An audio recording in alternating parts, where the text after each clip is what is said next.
Yes, peoples. I'm your host Tizzy, and welcome back to another podcast lifted by Lyfeproof. Today I'm here with our guest, TV. and today he's gonna be telling us about the rap game and his journey so far. Tell us a bit about yourself. Give us like a little brief introduction on what you do and why you do what you do. Alright, so I'm from Somerset ways. Yeah. So I moved down from the West Midlands when I was 13, 14.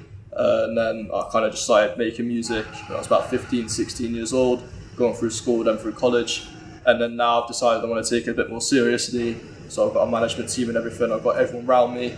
And we're just ready to pop off and blow. Okay, so you say you've got a management team and you're still like growing. How do you go about getting a management team? Because a lot of artists, both old and new, some of them end up finding teams of people that can do that easily, and then some struggle and it takes years to find. So how were you able to capture that? Well, I've been messaging my manager for the past probably 12 months to take me on. Yeah. And I've been pestering him kind of thing.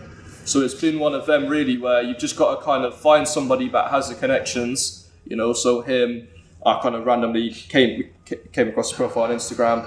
I noticed he's got photos of Ed Sheeran, he's good mates with Professor Green, he's good mates with Harry Pinero as well. Okay. So I thought he's kind of maybe the best guy to go for. So I was on him kind of thing. And now we've decided that we want to work together.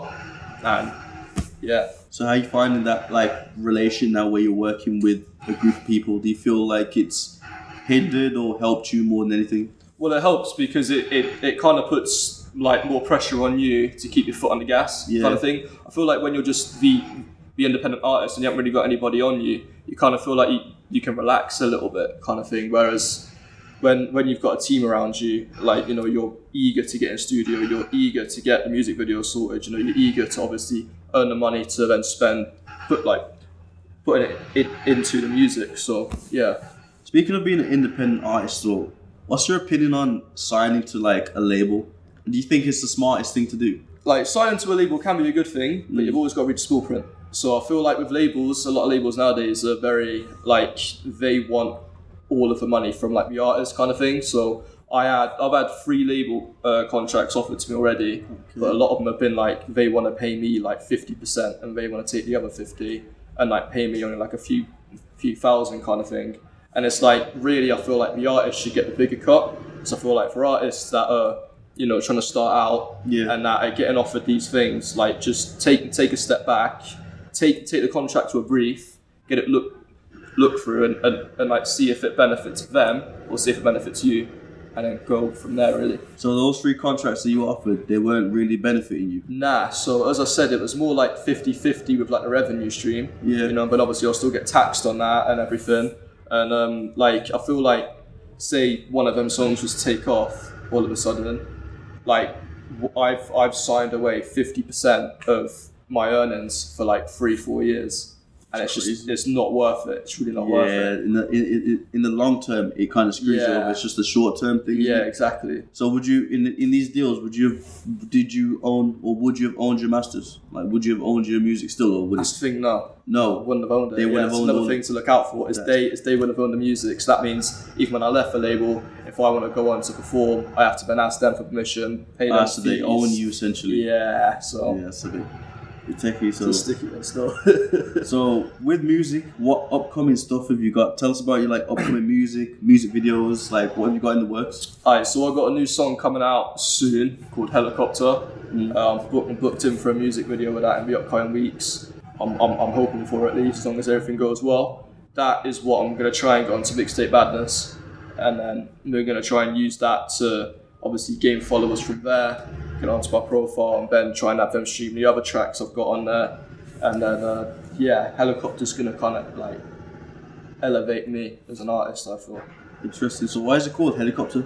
It's called Helicopter. I don't even know. I mean, with me, right, I'm terrible at naming tracks. Yeah. I can't name songs for some reason. Yeah, but it's just the first bar of the song. Ain't even a good bar. I just thought, you know what? Helicopter. Put it out there. You know what I mean? So have you done music videos in the past already? Yeah. So I've done 2. One's privated now because the song was just shit.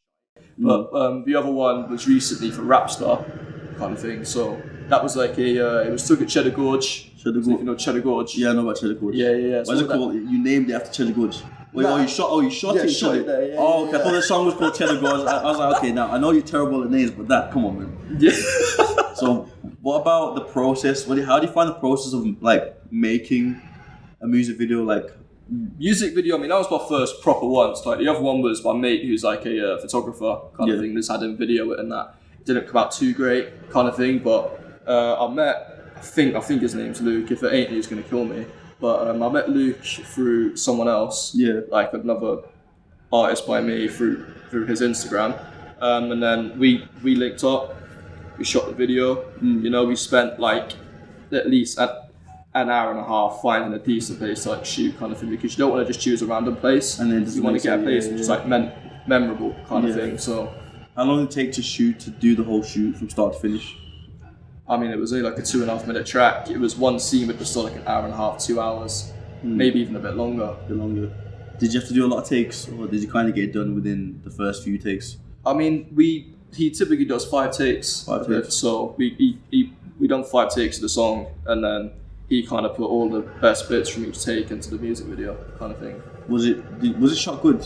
Would you say? Like, was it like done properly, like 4K quality, like crisp, clear, color grade, and all that stuff? Yeah, 100%. Yeah, it was done in 4K. That's pretty interesting. It took him 5 takes for that, because I know a lot of music videos they take like days and days, even months, even to get done. So the fact that he's able to do that so quick, pretty impressive. Well, it was one location. Kind of thing. So it was just like this little spot at the gorge, and we were like trying to figure out for ages like where to go. Yeah. So like we had this one spot, and like we was like, oh yeah, but like the sun's there and all this lot. So I said, what if we just turn the mic around? And then just and then we turned that around, and then we was like, alright, well it works. So we went with that, and then from there it was literally playing the song 5 times.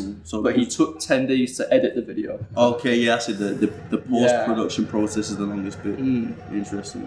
So tell us about the struggles of being like an artist. Like, you've told us like all the good stuff and the interesting, but like what about the lows, about like the cost that it takes to financially back yourself, the putting yourself out there, the marketing, like getting your name out there, like what are like the real struggles of being an artist that you found personally? It's money. I feel like money is always the hardest part of being an artist when you're small, is because it's one of them where like if you want to go to studio sessions, it's going to cost you like £200 for a few hours and all this lot. And then obviously you got to pay for your cover arts for your songs, you got to pay for your music video, for your marketing costs and all that lot. And it can easily go from £50 to £1,000, £2,000, you know. And it's one of them where I feel like the music scene now is quite pay to win. And I feel like the only way really to get yourself out there is to pay to advertise on these pages and everything. Like I know Birmingham's got one called Birms is Grime. Yeah, pretty sure. I follow it as well. So like a lot of local people around there pay to get on there. By me, there's like Western-based pages, like Somerset-based pages. There's one news article I'm trying to get on, which is local to us. Forget the name of it. Which ain't great. I think it's a Gazette, actually. Gazette. Yeah. The name sounds familiar. It's ringing a bell. And I've got a lot of like targeted ads on like Facebook and everything, and Instagram. So I thought maybe if I go with them, it would be able to might work. benefit you. But yeah. So cost is the only struggle you really find with being an artist. Yeah, cost, and obviously like I mean when you start out, if you don't have a big network, you're gonna struggle. It's always a case of if like you need to put yourself out there, get in contact with say for example I got in contact with the Future Sound Project where I done the headline show. You know, luckily I knew somebody from Birmingham Music College, and she got me in contact with them. They decided that they like my music, so they wanted to give me a headline show in Brom. I've done the Sunflower Lounge. I'm not sure if you know what that is, but that was a good night. Good experience. Okay, so you talk about network and like it's who you know type of thing. Do you feel like you're at a place now where you're currently happy with how much you're able to network, or do you feel like you're nowhere near where you want to be touching in the networking space? Well, I feel like you should always be broadening, to be honest with you. Like, I've got a good amount of people around me now. Like, compare myself to 3 months ago. Yeah, I'm in a much better position now. Much better. I was. But at the same time, I always want more. So rather than just one videographer, I want 5 or 6. You know, more, so you don't want to work with the same person consistently. Well, yeah, because it's a case where other videographers have different talents. So it's like one might be best with the freestyles, whereas one might be best at shooting in clubs. One could be better at shooting in the street and things like that. You know, so it's finding what they're good at and like using them for that kind of thing. And, like, okay, so utilizing everyone for their skill. Yeah. So you'll never stick to one person. You'll always have someone doing something differently. So say if you have like a catalog of music videos, you'll never have one person shooting it. Well, like, I mean, there'll probably be, so like, for example, the freestyle one, my guy, CMDH Visuals, he's going to be my main guy for the freestyles kind of thing. But in terms of the actual music videos, if it's a case where I want to go, like, higher budget, I'll go to more experienced team with, like, the better camera quality and everything, you know? If it's a case where I want to just be there and, like, I'm in the mood to just sit there and spit kind of thing with a mic in front of me, I'll just shout Luke and I'll be like, right, bro, let's get okay, yeah, I follow you. So different skill sets for depending on what type of video you want is essentially there. How many videographers did you say you have like currently now? I mean, so obviously I got Luke and I'm talking to one more in a minute. So yeah, so realistically one, but two is in the works. Do you feel like your upbringing and ethnicity play a part in like how successful you can be in the music scene? Well, I mean, I was told by the bar manager that being white's a good thing, to be honest, in all honesty. I mean, I don't really have the opinion on like race and that. I mean, I personally feel that if you're hard, then you'll blow, you know? And it's one of them where, you know, it's really easy to say like RD, for example, and H and all that lot blue because they were white. But at the same time, if you listen to their music and try and compare it to other people's, you won't find anybody that sounds the same. Yeah, they have their own they have their own sound. They have their own sound. So that's kind of where I'm coming in. And in terms of my upbringing, like I ain't gonna say it was bad. You know, I mean, it's been pretty normal, to be honest. I've had two parents in my life. I've been blessed to be in the position. In all honesty, you know, they both work hard. So you know, I'm kind of just trying to follow in their steps, kind of thing, and then realistically retire them. In all honesty, through the music. So do you feel like where you represent, do you feel like a lot of people come into that sort of like footstep, that career path that you're choosing? Do you feel like where you've come from, there's a lot of like competition, or there's a lot of pathways, or do you feel like you're kind of a breakout character in itself? Well, I feel like I'm quite like a breakout character, to be honest. So as I said, I'm from the West Midlands originally, you know, but I moved down to Somerset. And like when I first moved down, I found it quite difficult to like fit in because Somerset's full of farmers, in all honesty, and it's one of them where they're not very including of like new people and everything. So from the beginning, I kind of like stood out almost, you know. I mean, my accent's faded a little bit, you know, as time goes on, but like yeah, I mean the music no one's really doing it down there, to be honest. It's mainly like rock bands and like tribute acts and things like that, but there's no one actually going out there and trying to do what other than Bristol.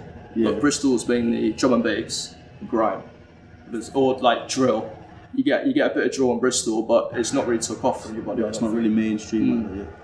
So what makes you different? Like you're saying you're a breakout character. You're saying that, you know what I mean, you have your own thing. What makes you different from the rest? What's your sound? Well, no one sounds like me, I feel. So my bars, how I started was like I want to just be funny with it. Yeah. So I thought if I can be funny, and then if people can listen to my track and hear one bar and it like makes them laugh kind of thing. Yeah. Then they'll listen to the track for that one bar and they'll laugh every time. You're trying to create like memorable, almost like punchlines. Yeah. So it's like you have comedic rap. It's not really comedic because that's more like that Munya guy. I don't know his name. Munya. That made. Yeah, that's parody rapping. Yeah. But like it's more of a case of like more the punchlines kind of thing. So it's like I have one where like it's like, so I was in a club the one time, and obviously now it's in clubs and everything. You see like going in toilets and all that lot, you know. And then like there was one girl that come out and she had a bit on her kind of thing. And I was like, oh yeah, she needs Diet Coke kind of thing. So I thought I'd use that in a bar. Oh, so it's like, you know what I'm trying to say. Yeah, And so I thought I'd use that in a bar kind of thing. And then so that's kind of my style with it. Is I try and like if you can listen to my song and then hear a certain bar and then smile, that's already like you're doing your thing because already. no one else does that. Because everyone else is trying to prove that like they're like hardest at wordplay, hardest at this, hardest at that, and like the best hooks. Yeah. Whereas if you just sit there, relax, and just chill. And Sometimes simple things are the most effective. Yeah, You get it, the little subtle simplicities. Yeah, exactly. Okay. So in terms of, I know you said you're your own person, one of a kind. But if you was to compare yourself to an existing rapper, who would you say you come the closest to? Come the closest to? That's a good question. In all honesty, I don't know. I mean, you could say like H or RD in a way. I mean, but even then, like sort of like, but even then, like, I'm not. There's not really anybody with my sound. I mean, I'm quite similar to Songa. I've been told. I don't know if you ever heard of Songa before. Songa. Is that nice?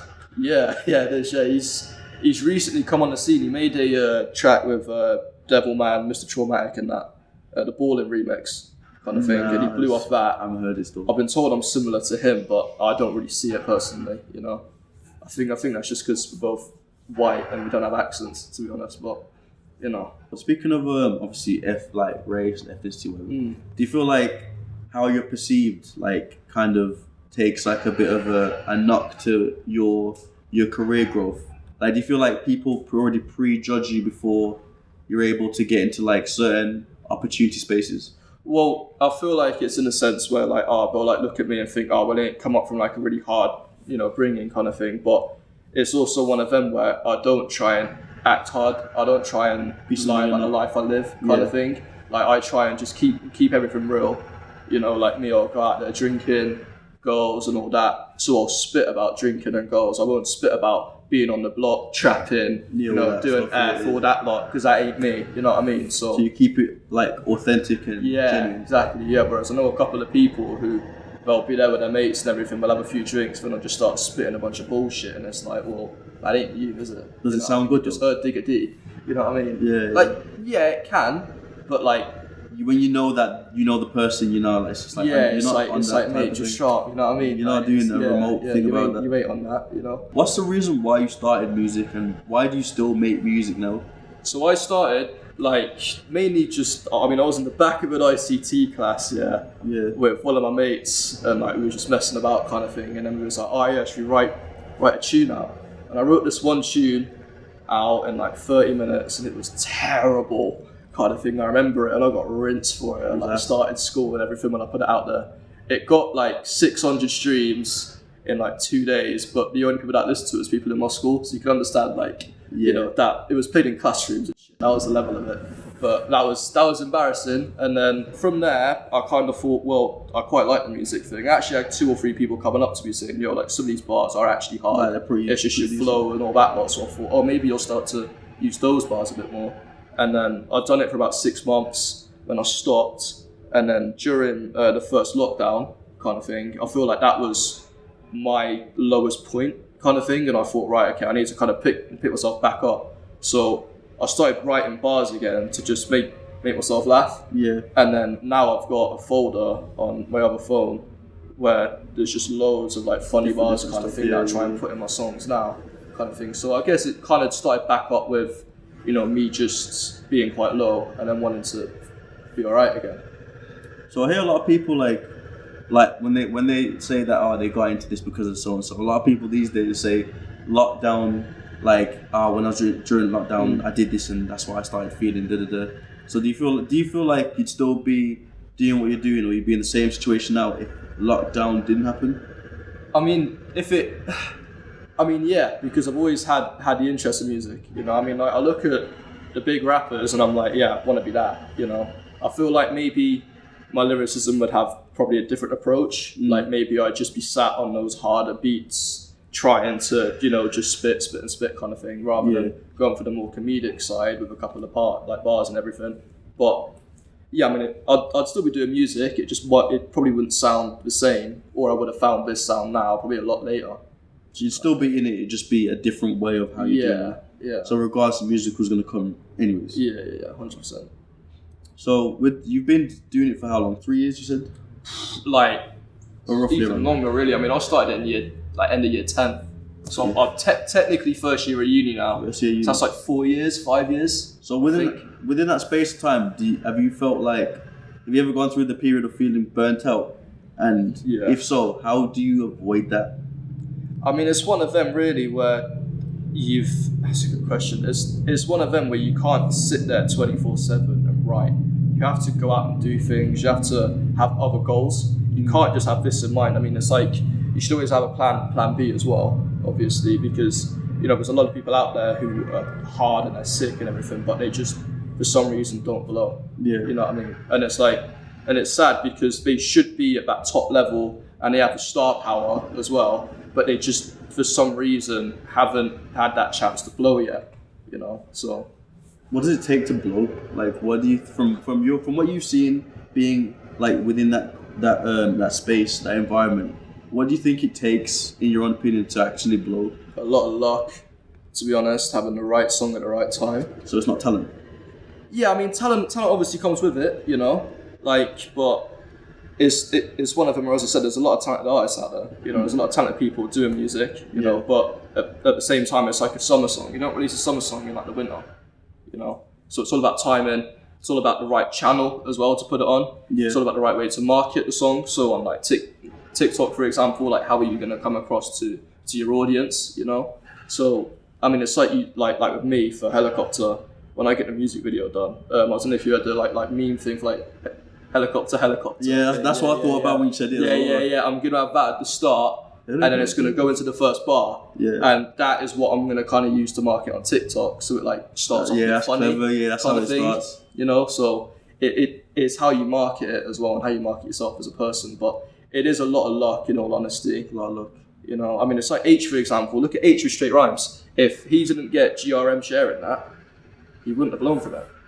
So, do you feel like the people who have blown as of recent in today's time, do you feel like it was like well deserved? Do you feel like half the people that are up there now, do you feel like they're worth it, like they deserve it, type of thing? Well, I mean, yeah, because when you blow, you work hard to stay at the top, and like labels are on you. If you're signed to a label, like management are on you, But it's a case of like when people go out there, spit one track, and it takes off massively. Like, yeah, it's good, like good on you, but it kind of like discredits all of the other artists that have been working for years and years and years to master this sound, kind of thing. But at the same time, if they've blown and they're willing to maintain the like lifestyle kind of thing, and they're willing to like keep up with everything and do all the work, then good on them. You know what I mean? Nothing against any of them. Personally, I think, in my opinion, it comes all down to consistency, because there's a lot I always see whenever someone newcomer comes and like they don't sound like anything too special, and then you have the old heads or the people that have been in the game for time, they'll be like, why is he blowing? I've been in the game for I've lived this life, and it's just like, yeah, cool, but we don't know you, like we haven't seen nothing from you. And I feel like people forget that consistency is a major part of being successful. Obviously it's luck, but I feel like the luck only came from being consistent, because you could drop 99 tracks, you could drop 100 tracks, and that one track is what makes you blow. You dropped at the right time, and that takes you places. So that's just my personal opinion. I don't know how the music scene is set, but from what I know, what I see, that's how I view it. So what do you think about industry plants? Do you think that's actually a thing?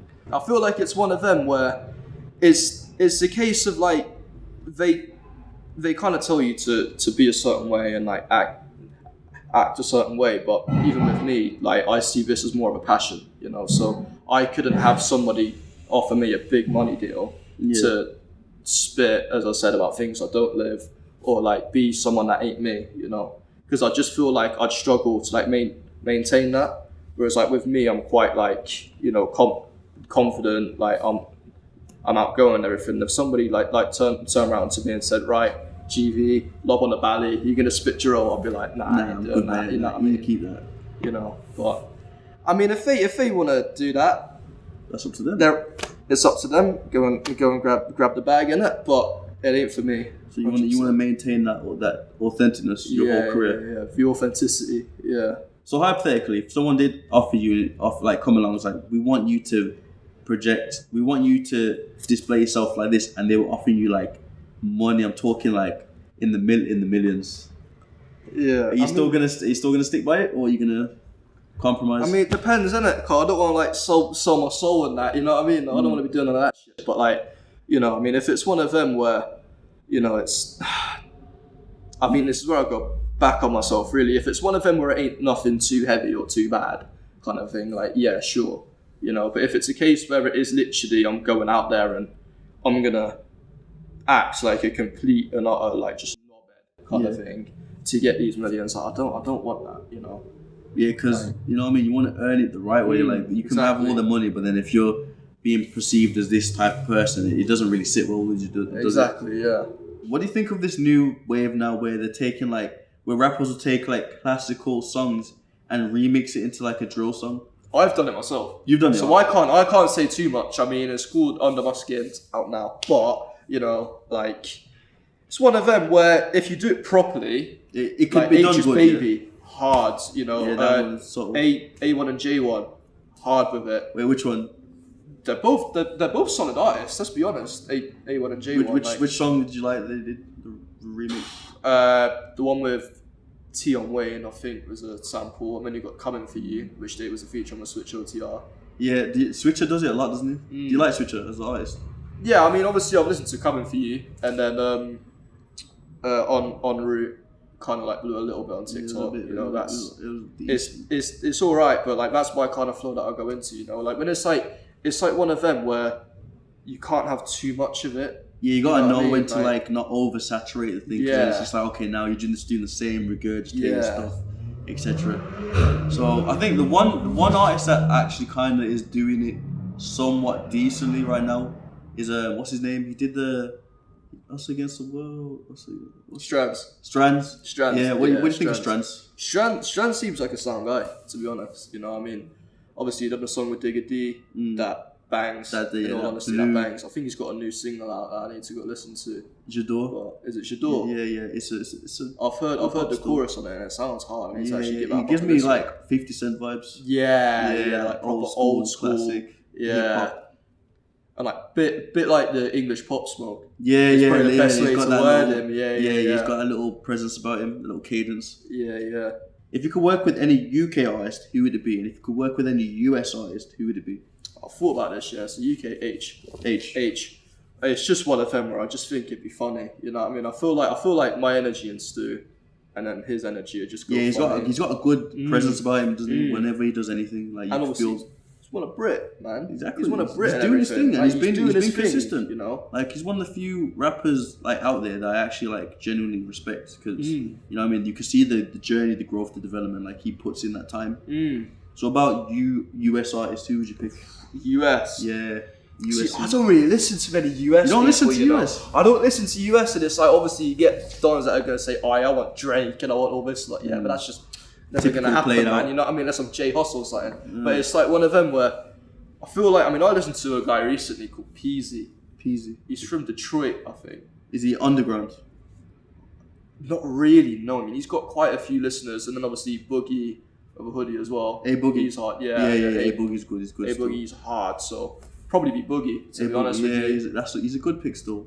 He's a bit like, I can't lie though, his new stuff's a bit yeah, shake. but like his older stuff. His like older stuff, Swerving. yes. Like, he solidified that stuff still. He was back. When was he trying? Was it like 2018, 2019, or was it? Yeah, it was like 2018 to 2020. Yeah, when his main stuff was going up like that.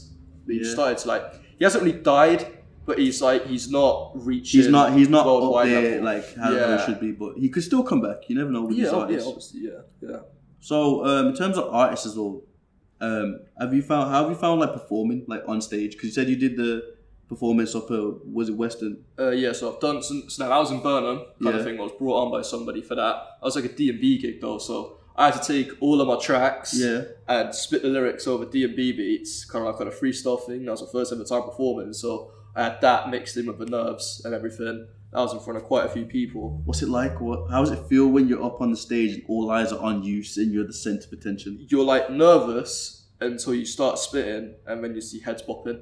Yeah, when you As soon find as it, you like, see them couple of heads bopping, you're like, you feel that moment, and you take it, you like run with it. energy coming through, and then it kind of just, I don't know, you kind of just do it.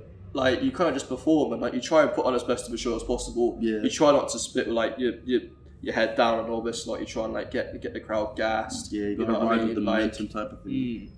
So yeah, I mean, it's good. do you feel like if you was to perform again, like on a more like a solo thing, where you're like not headlining, but you're just under the headline, and it was in a bigger like space, do you feel like you'd be able to do it just as well as the first one? Well, I have headlined. So I headlined in Birmingham. Oh, so you've headlined your own show? Yeah, so that was in the Sunflower Lounge in Birmingham kind of thing. I had a couple of artists on that. There was like 4 other artists before me kind of thing.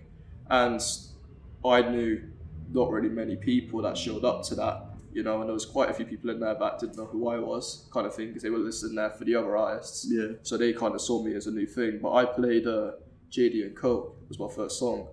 And JD and Coke is more like drilly kind of thing. So I've always kind of thought JD and Coke is quite similar to Check by H on his Is that his new album? Yeah, Close to Home. That's it. Yeah. Close to Home, yeah. Like beats quite similar, to be honest. So I feel like, you know, obviously when I went on there spitting that with, it wasn't really a typical drill flow, but it was like my twist on it. Yeah. Everyone like you saw the heads bopping and all this lot, and that was the song that kind of got me in with them, you know. So do you feel like are you confident in your music? Because I know obviously as an artist you have to believe in what you're putting out is actually good, but like, do you believe in your music to the point where like you really like you listen to it, you take it in? Like, how much would you say like you really resonate with your music? Like, do you feel proud of everything you put out there? Oh yeah, but it's also one of them where it's like I'll record a track, and if I think, oh yeah, this ain't really gonna do numbers, this ain't gonna do levels, like I'll be real with myself and I'll go, right, okay, maybe not put that out there, maybe just take a couple of bars from it and put it in a new track. You know, I've done that a couple of times, Yeah. and it makes a so much better song, you know. So it's like, once again, like my advice would literally be, if you've got a load of songs in like your like notes or like your pad or whatever, spit all of them, right, and then see how they turn out, and then reuse some of those bars on a couple of new songs. Yeah, kind of get the flow proper, and then see if those new songs are better than the previous ones, and if they are, put out the new ones. Don't just make one song and go, yeah, this bangs, then put it out. Because half of the time, it might be alright, but you're gonna put a load of money into something that ain't actually worth it. Next thing now, rap cap. Because we touched on it briefly, but we didn't get to talk on it now. Yeah. How important do you think it is to like not cap and like actually talk about the life you live, or do you think it has any real relevance in today's day and age now? Well, it depends what you spit about. I mean, if you're there and you're on drill and all this lot, and there's one guy who was, I think it's Fizzler, and this is shots in that here, yeah, but he got viral off of Fuse the Engineer's freestyle thing, yeah. And everybody in the comments was going, he ain't on nothing, he ain't on nothing, he ain't on nothing. He don't rep anyone. But because he was like spitting about it all, that's the reason he got it. Sound like you know? he was on balance. Whereas it's like no one really cares if it's like you don't get girls and you spit about girls, you know, like no one really cares about any of that. But when it's a case where you sit there and you spit about a certain lifestyle, like all about like hard trapping on the block, all that lot, you can't really lie about that, because it also discredits the people that are actually coming up from that kind of thing. It's like big one, everyone says he's a capper. I don't know personally, but Central C, I'm sure you've seen somewhere that obviously people say caps about his raps and everything. Yeah. You know, like obviously he's blown off it, fair play, you know. But if he used to live that lifestyle, fair enough. But if he didn't, then it does kind of discredit the people that have come up off it. You know what I mean? Yeah. To be honest, with Central C, it's a bit of a the grey area, because I feel like when he was starting and he was still, you know what I mean, like kind of low key, everyone loved him because it was like he wasn't big yet, he wasn't blown, but he was getting that recognition.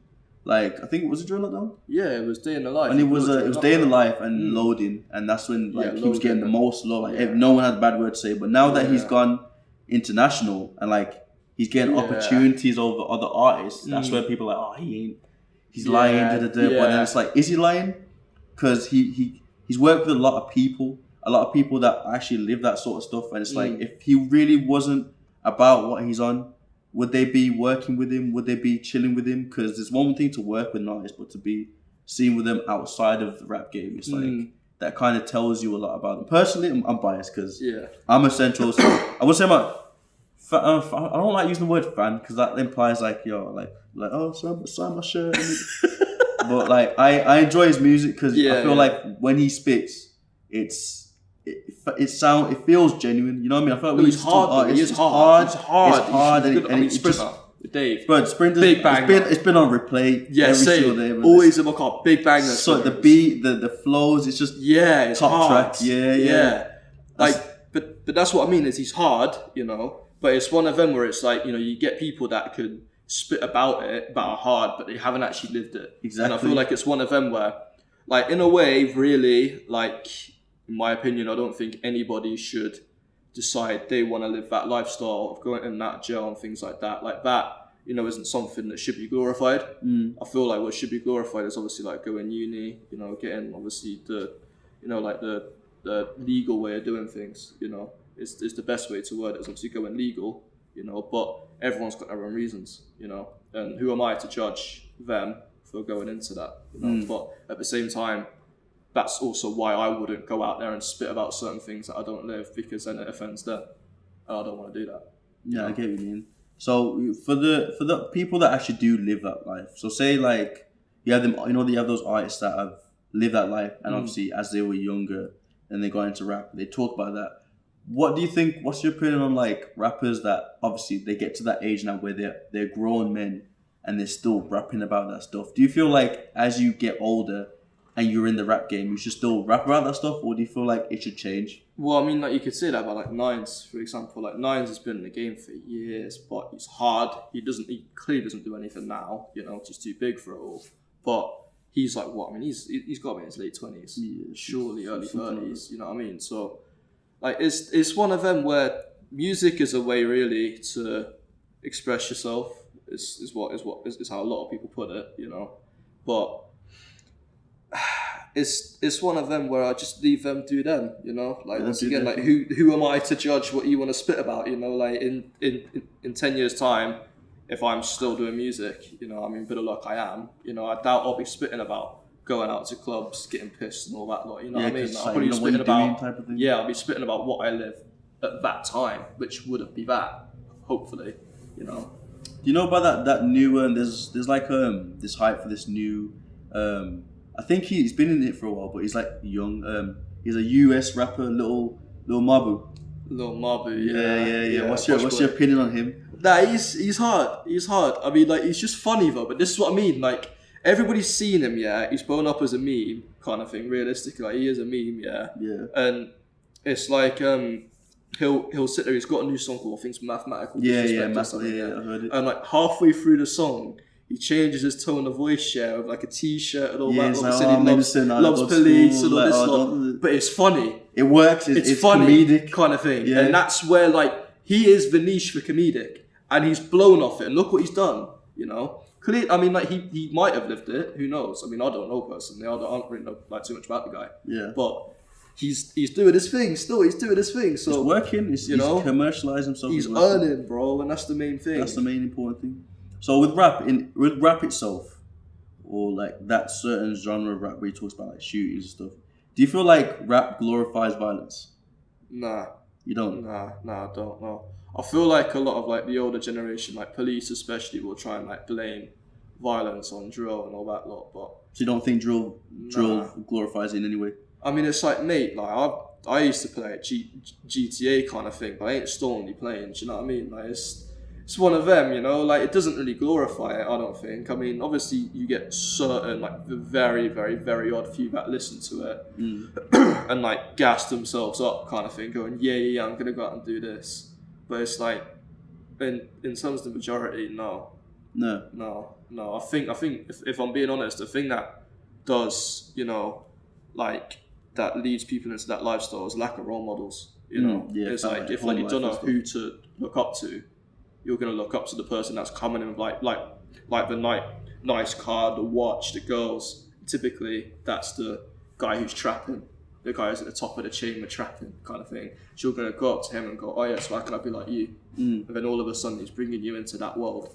But it's not drill. I just think drill's a way for people that are in that life to get famous and to make it out, I think. You know what? I agree with you, but then I disagree with you. And I disagree with you on the part where I feel like drill, low-key, certain drill artists do make it look like drill is glorifying violence, because some of the things, you know, when you listen to a drill song, you're like, yeah, the beat slaps and what he's saying, oh, that's hard. But then when you really deep it and you really take it in, like, he's talking about, like, the ones that are actually on here and they're actually doing this stuff. He's talking about killing some kid, like, that was probably your age over a postcode war that has nothing to do with them really and truly. Like, when you really take in drill for itself, like, some of it is really kind of like twisted, because we're here listening to them talking about someone's son or someone's kid that they've killed. You know what I mean? And it's like, when does it become like not okay? When do we actually talk about the fact that this shouldn't be glorified? Because imagine if you had a brother.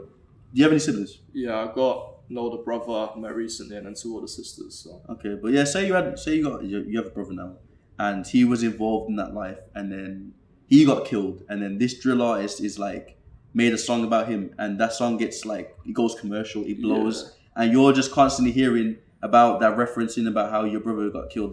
Like, how would that make you feel? Well, yeah, I mean, obviously you wouldn't be best pleased, you know. You wouldn't be. I mean, it's like, for example, you got No Censor by like Quainface. Yeah, that song there, that one there made the rounds. Like, that is what blew them up as like a more of a group kind of thing. I mean, Quainface is the one that's actually done something with it, kind of thing. He's like elevated himself big time, but it's one of them where, like, it is what it is. You know, there's nothing really that we can do. It ain't the best answer to give, but it's like one of them where I don't know. I mean, I don't personally know how to stop it. You know, like, obviously as a musician, if I get a lot of followers, obviously you do your best to, you know, kind of put your followers on the right path, to put the right mindset within your followers, kind of thing. But at the same time, like, I'm not personally with every single one of those people. And as I said, it typically always starts from, you know, them just seeing the guy with the money, who was typically the trapper with the car, the girls, the clothes, everything, the watch. And then it's realistically them that puts the mindset in them when, like, they're like young, to say, right, okay, these lot, you rival them. If they come here, you do this, you do that, kind of thing. And a lot of the time, they get threatened to do it. Yeah. To be honest, you know, say they'll find out where, like, their mum lives and stuff like that, and then they'll be forced to stay in it because because the kid doesn't want to be the reason that, like, their mum gets hurt, or like their dad gets hurt, or like their auntie or whatever, their family. So, yeah. So what's your opinion on, like, do you know a lot about knife crime? Yeah, like, I know a little bit, kind of thing. Like, I've got a lot of family who, like, in Coventry ways, kind of thing. Obviously, Coventry's like quite rough, I guess you could say now. Like it's obviously you need to look over your shoulder a little bit sometimes, walk through the town centre and that. But it's one of them really where, you know, I know a little bit. I don't condone it personally. I think it's wrong. I feel like you shouldn't walk around carrying a knife. You know, I feel like the stuff that's out there with, you know, like the bins and everything for the knives, I think that's brilliant. There's one guy walking around who gives out JD vouchers and everything and, like, takes knives off people. I think that guy is amazing. That's we need more of that kind of thing. You know what I mean? Like, we need to realistically put a mindset in people that this, like, gang life is not good. You know, I feel like it's always been around. Yeah, for years and years and years. It isn't just now. It's been around since the 70s and all that lot, and like 20s, 30s, all that. You know, but I feel like now it's starting to really go out of control, kind of thing. And now is when people need to make a change. But that's for the politicians mainly. That's where the politicians need to come in. But yeah, they're not. But they don't give a shit. They don't care because it doesn't. You know what I mean? It's not touching their doorsteps. Rishi don't care. He's got millions in the bank. You know what I mean? Chilling. So we need somebody really like there who's been through it all and can go, right, okay, this is what's needed. But that will never happen. That will never happen because they don't want that power in those kind of hands. Exactly. But so final question, you know, now, if you could give advice to other artists that are lacking motivation or just looking to start up, what would you say to them? If you're looking to start up, the best thing to do is realistically, you could ask your mates to listen to you spit, yeah, but your mates could be one or two things. They could be yes men, or they could just be people who are going to take the piss 24/7, and you don't want either of those around you. Like, you want somebody around you really you can spit to, and they'll be like, all right, yeah, that's good, but change this, change that. Which realistically is your best bet is just to book a studio session, go to meet the engineer, and if he's worked with rappers before or artists like similar genre to you, you know, ask him for advice and go, or ask her for advice and go, so how can I improve this? How can I improve that? And more than likely, they're going to help you. And that is also part of networking. So you've got a sound engineer there. He's probably going to know people who can do like beats, mix and mastering, videographers. Then all of a sudden you've met one person, then you met 5 or 6. So you need to take that like step, almost that confidence step, and just put yourself out there. Even if your first song gets like 2 streams or 0 streams, just think it's the process. We've all been there, you know. So just keep pushing, keep going at it, and eventually you'll get somewhere. I like that response, man. Very clean cut. I know I said that was last. One last question for you personally. If you could go back from the start, from the beginning of things, from your journey, is there anything you would change, or would you keep it the same way? Well, I keep it the same because you learn. You know, I feel like the only way to learn things is to make mistakes. You know, and you shouldn't be afraid to make a mistake in life. You know, it's one of them where it might cost you, or you know you might think, or it might put you in a certain position. Say, I don't know whether that's a mistake with music, a mistake with goals, or whatever. But the thing is if you never made that mistake, you know, you could have made that mistake in the future, and it could have been something a lot bigger, a lot broader scale, kind of thing. So always think that, you know, to make that mistake early is better, which is why I'd never change anything. That's why now I'm in a position, I'm 19, realistically I'm still young. You know, everyone's telling me I've got youth on my side. Yeah. So I could be blown when I'm 20, 21. I'm still 20, 21, I'm blown, you know. So, yeah. Sounds solid, man. I like that. That's a very thought response. Well, we've reached the end of the podcast. GV, it's been great having you on the show. You've been a great guest. Thank you for your insight, man. I've learned a lot. And obviously, I hope to see your journey progress, see what you can bring, man. Looking forward to it. Cheers, bro. Thank you for tuning in, and we'll see you on the next podcast.